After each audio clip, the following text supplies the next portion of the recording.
La noche que Esperanza decidió abandonar Guadalajara, no lloró. Tenía 22 años, 2 maletas prestadas y un secreto que guardaba en un sobre amarillo. Había vendido el único terreno que heredó de su abuela para comprar un boleto de autobús a la frontera. Su madre no lo sabía. Nadie lo sabía. Porque Esperanza había entendido algo que pocos comprenden a esa edad. A veces, traicionar las expectativas de todos es la única forma de no traicionarte a ti misma. El mercado de San Juan de Dios olía a guayaba y cilantro aquella tarde de 1994.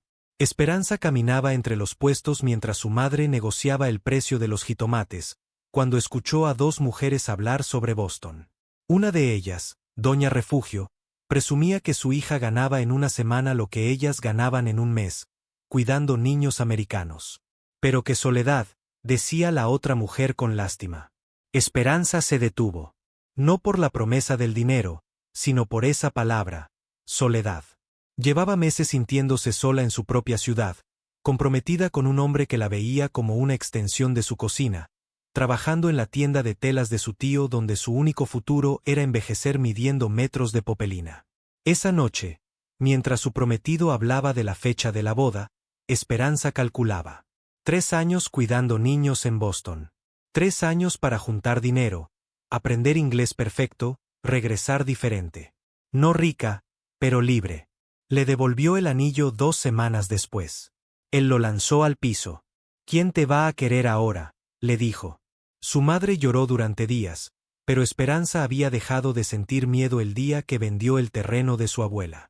Lo que nadie supo es que antes de irse, Esperanza pasó 6 meses trabajando 18 horas diarias. En la tienda de día, limpiando oficinas de noche, los fines de semana ayudando en bautizos y bodas. Guardó cada peso en una caja de galletas danesas. No para irse, sino para poder regresar si todo salía mal. El día de su partida, su padre la llevó a la terminal sin decir palabra. Al despedirse, le puso en la mano un papel doblado. Esperanza lo abrió en el autobús. No vuelvas hasta que seas quien quieres ser. Te amo, papá. Lloró entonces. Por 3 horas lloró mientras el autobús atravesaba Jalisco rumbo al norte. Lo que Esperanza no sabía era que ese viaje de 36 horas cambiaría no solo su vida, sino el destino de personas que aún no existían. Si esta historia te está atrapando, suscríbete al canal. Lo mejor apenas comienza. Esperanza llegó a Boston un martes de octubre. Hacía un frío que le dolía en los huesos. Llevaba puesto su suéter más grueso y aún así tiritaba esperando a la señora que la recogería en la estación de autobuses de South Station. Margaret Goldman llegó 40 minutos tarde, en un Volvo que olía a café y crayones. Era más joven de lo que Esperanza esperaba, tal vez 35, con el cabello rubio siempre recogido en una cola despeinada y ojeras profundas que ningún maquillaje lograba ocultar. Perdón, decía mientras metía las maletas en el carro. Joshua tuvo berrinche en la guardería y Emma. Bueno, Emma es Emma. Esperanza solo asentía, entendiendo la mitad de las palabras. La casa en Newton era más grande que cualquier lugar donde Esperanza había vivido. 4 habitaciones, 3 baños, un jardín con columpios. Pero lo que más la impresionó fue la biblioteca. Una habitación entera llena de libros del piso al techo. Puedes leer lo que quieras, le dijo Margaret esa primera noche. De hecho, insisto, el inglés se aprende leyendo. Los niños eran su verdadero trabajo. Joshua tenía 6 años y un diagnóstico de déficit de atención que lo hacía explotar en llantos repentinos. Emma, de 3 años, era una pequeña filósofa que preguntaba ¿por qué? A cada frase. Y estaba el bebé, Daniel, que apenas tenía 8 meses y lloraba cada noche de 2 a 4 de la madrugada.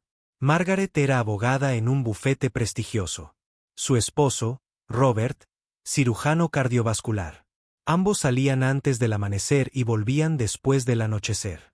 Esperanza pasó su primera semana en un estado de shock permanente. Bañar, vestir, alimentar, jugar, limpiar, cocinar, leer cuentos, cambiar pañales, y cuando finalmente los 3 dormían, caer agotada en su cuarto del sótano. Pero algo extraño sucedió la segunda semana. Joshua, que supuestamente no se conectaba con nadie, comenzó a buscarla cada mañana. No a su madre, a ella. Le tomaba la mano y le mostraba sus dibujos. Emma empezó a llamarla Espe y le pedía que le contara historias de México antes de dormir. Y Daniel dejó de llorar de madrugada. Esperanza había descubierto que si le cantaba Cielito lindo en voz baja mientras lo mecía, se dormía en minutos. Una noche, Margaret la encontró cantando a las 3 de la mañana. No tienes que hacer esto, le dijo. Puedes dejarlo llorar. No puedo, respondió Esperanza simplemente. Margaret se quedó mirándola un momento largo. Luego asintió y volvió a su cuarto. Algo había cambiado entre ellas. Algo que ninguna de las dos podía nombrar todavía. Dale like si quieres saber qué pasa después. Esta historia se pone intensa. 6 meses después de llegar a Boston, Esperanza recibió la llamada que había estado temiendo. Era domingo por la tarde. Los Goldman habían salido a comer con amigos y Esperanza tenía su tarde libre. Estaba en la biblioteca, leyendo Mujercitas en inglés con un diccionario al lado, cuando sonó su teléfono celular recargado. Tu padre está en el hospital, dijo su madre sin saludar. Fue el corazón. El mundo se detuvo. Esperanza sintió que las paredes de esa enorme casa se cerraban sobre ella. ¿Está? Está vivo. Pero pregunta por ti. Esperanza hizo cuentas mentalmente. Un boleto de avión costaba lo que había ahorrado en esos 6 meses. Si iba, volvía a cero. Si iba, tal vez no regresaba. Voy para allá, dijo. No, respondió su padre desde el fondo, con voz débil pero firme. Su madre había puesto el altavoz. No vuelvas. No por mí. Papá. Prometí no pedirte que volvieras hasta que estuvieras lista. Sigo sin pedirlo. Estoy bien, hija. Pero tú tienes que estar mejor. Esperanza lloró esa noche como no había llorado desde que llegó. Lloró en silencio, con la cara hundida en la almohada, para que nadie la escuchara. A la mañana siguiente, Margaret notó sus ojos hinchados. ¿Qué pasó? Esperanza le contó. Esperaba simpatía, tal vez un lo siento. Lo que no esperaba era lo que vino después. Ve a México. Yo te presto el dinero del boleto. Me lo pagas cuando puedas. No puedo aceptar. No es caridad, Esperanza. Es un préstamo. Y, necesito que vuelvas. Los niños te necesitan. Fue la primera vez que alguien en Boston la hizo sentir indispensable. No útil. Indispensable. Esperanza voló a Guadalajara ese jueves. Pasó 4 días con su padre en el hospital, sosteniéndole la mano, contándole sobre los niños Goldman, sobre Boston, sobre el frío que calaba los huesos pero que ya no le molestaba tanto. Vas a hacer algo grande, le dijo su padre. No sé qué, pero lo siento. Solo cuido niños, papá. Los niños son lo más grande que existe. Cuando regresó a Boston, algo había cambiado en ella. El sentimiento de culpa que cargaba por haberse ido comenzó a transformarse en algo distinto. Propósito.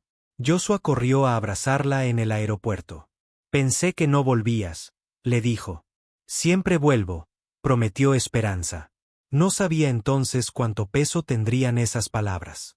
Porque a veces, las promesas que hacemos sin pensar se convierten en las que definen toda una vida. Suscríbete para no perderte el siguiente capítulo. Aquí viene el giro que nadie espera. 3 años después de llegar a Boston, Esperanza enfrentó la decisión más difícil de su vida. Y esta vez, no había respuesta correcta. Era marzo de 1997. Los Goldman estaban en crisis. Margaret había sido ascendida a socia del bufete, lo que significaba más viajes, más horas, más presión. Robert prácticamente vivía en el hospital.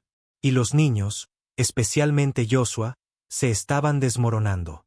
Necesito pedirte algo, le dijo Margaret una noche, después de que los niños se durmieran. Se sentaron en la cocina con té. Sé que tu plan era estar aquí 3 años. Ya casi se cumplen. Esperanza sintió un nudo en el estómago. Había estado ahorrando religiosamente. Ya tenía suficiente para volver a México y empezar algo propio.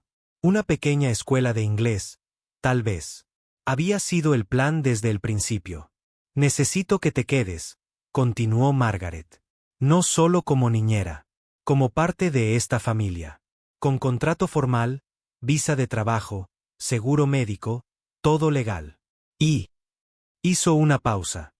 Con un salario triple de lo que ganas ahora. Era una oferta increíble. Pero Esperanza había aprendido que las ofertas increíbles siempre vienen con un costo oculto. ¿Por cuánto tiempo? No lo sé. 5 años más, tal vez. Hasta que Daniel entre a la escuela. 5 años más. Esperanza tendría casi 30. Toda su juventud dedicada a criar hijos ajenos mientras el tiempo para tener los propios se escapaba como agua entre los dedos. Esa noche llamó a su padre. ¿Qué dice tu corazón?, le preguntó él. Mi corazón está dividido, papá. Una parte quiere volver. Otra parte siente que estos niños son también míos. Entonces pregúntate, ¿qué decisión te permitirá vivir sin remordimientos? Esperanza no durmió esa noche. Pensó en Joshua, que ahora leía perfectamente gracias a las horas que pasaba con él practicando. En Emma, que había dejado de tener pesadillas desde que Esperanza comenzó a dormir en un colchón en su cuarto las noches difíciles. En Daniel, que la llamaba mamá cuando estaba cansado. Pensó también en la mujer que era cuando llegó.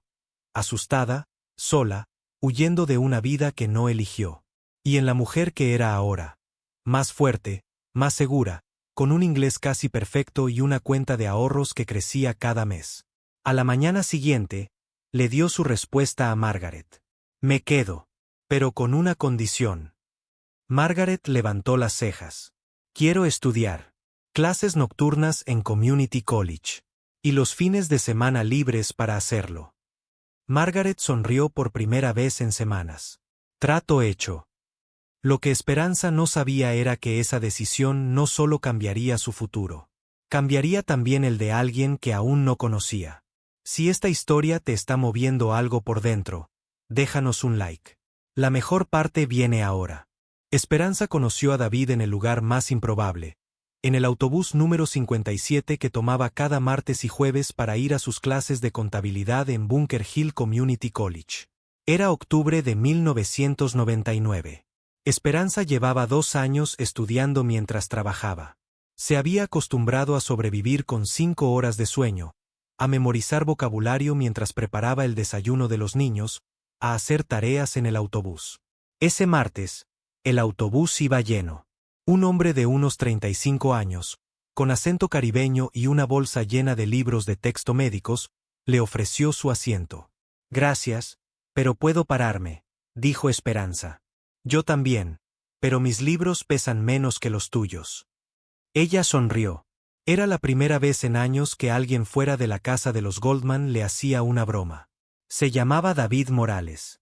Era de República Dominicana. Trabajaba como técnico de emergencias médicas mientras estudiaba para ser enfermero. También tenía 32 años y 2 hijos de un matrimonio que había terminado 3 años atrás. ¿Y tú?, preguntó él. ¿Qué estudias mientras cuidas niños ajenos y probablemente también trabajas los fines de semana? Esperanza se rió. ¿Cómo supiste? Tengo el mismo horario imposible. Lo reconozco en los ojos. Comenzaron a verse en el autobús. Solo charlas de 20 minutos 2 veces por semana, pero eran los 20 minutos que Esperanza esperaba con más emoción que cualquier otra cosa. David nunca le preguntó por qué no tenía hijos propios. Nunca le dijo que estaba perdiendo tiempo cuidando familias ajenas. En cambio, le contaba historias del hospital, le explicaba conceptos médicos mientras ella le ayudaba con su inglés académico, le guardaba el asiento los días que llegaba tarde. 6 meses después, David le pidió su número de teléfono. Mira, le dijo con una honestidad brutal. Tengo 2 hijos que veo cada fin de semana. Trabajo turnos horribles. Estoy endeudado hasta el cuello por la escuela. Probablemente soy la peor opción de pareja que existe. Yo cuido hijos ajenos 70 horas a la semana. Tengo 30 años y nunca he tenido una relación seria. Tampoco soy un premio, respondió Esperanza. David sonrió. Entonces quieres intentarlo. ¿Intentar qué? Ser un desastre juntos. Exactamente eso. Su primera cita fue en una cafetería de Chinatown a las 10 de la noche, porque era el único momento que ambos tenían libre. Hablaron hasta las 2 de la madrugada. Esperanza perdió el último autobús. David pagó su taxi a casa. No puedes hacer eso, protestó ella. Cuesta $20. Esos fueron los mejores $20 que he gastado en mi vida. Esperanza no lo sabía entonces, pero ese hombre del autobús se convertiría en el padre de los hijos que estudiarían en Harvard. ¿Quieres saber cómo termina esta historia? Suscríbete y activa la campanita. El final te va a dejar sin palabras. 20 años después de llegar a Boston, Esperanza Reyes estaba parada frente a la Universidad de Harvard, viendo a sus dos hijos caminar hacia sus dormitorios. Pero retrocedamos, porque el camino hasta ese momento fue cualquier cosa menos un cuento de hadas. Esperanza y David se casaron en 2002, en una ceremonia pequeña en el City Hall. Ella tenía 33 años cuando nació su primera hija, Lucía. 35 cuando nació su hijo, Mateo. Para entonces, Esperanza había terminado su carrera en contabilidad y trabajaba medio tiempo en una firma pequeña, además de seguir con los Goldman 3 días a la semana. David se graduó como enfermero y eventualmente se especializó en cuidados intensivos. Trabajaban turnos opuestos para ahorrarse la guardería. Se veían poco, dormían menos, pero construían algo sólido. Los niños Goldman crecieron. Joshua fue aceptado en MIT. Emma en Columbia. Daniel eventualmente en Stanford. Los tres enviaron cartas de agradecimiento a Esperanza. Margaret lloró el día que Esperanza dejó oficialmente de trabajar para ellos. No sé cómo agradecerte, le dijo. Ya lo hiciste. Me diste la oportunidad de convertirme en quien soy. Esperanza nunca les dijo a sus hijos Lucía y Mateo que ella había cuidado niños ricos. Les dijo que había trabajado ayudando a familias, pero enfocó sus historias en otra cosa, en cómo estudiar de madrugada, en cómo nunca rendirse, en cómo los sacrificios tienen sentido cuando construyes algo que importa. Y cuando Lucía fue aceptada en Harvard para estudiar medicina, y Mateo para estudiar ingeniería, Esperanza sintió que el círculo se cerraba. La noche antes de dejarlos en el campus, cenaron los cuatro en un restaurante mexicano de Cambridge. Mamá, dijo Lucía, ¿alguna vez te arrepentiste? De venir aquí, de todo lo que sacrificaste. Esperanza pensó en la chica de 22 años que salió de Guadalajara con 2 maletas y un sueño difuso de libertad. Pensó en Joshua, Emma y Daniel. En David. En las noches sin dormir y los años de lucha. Nunca, dijo finalmente, porque aprendí que cuidar a otros no es perder tu vida. A veces, es la única forma de encontrarla. Al día siguiente, mientras veía a sus hijos perderse entre los edificios históricos de Harvard, Esperanza sacó su teléfono y marcó a México. Papá, dijo cuando él contestó, ¿te acuerdas cuando me dijiste que iba a hacer algo grande? Cada día de mi vida. Creo que finalmente sé qué es. No es lo que construyes para ti, es lo que construyes en otros. Y eso nunca muere. Gracias por escuchar esta historia hasta el final. Si te tocó el corazón, compártela. Y suscríbete, porque cada semana traemos historias que te hacen sentir algo real.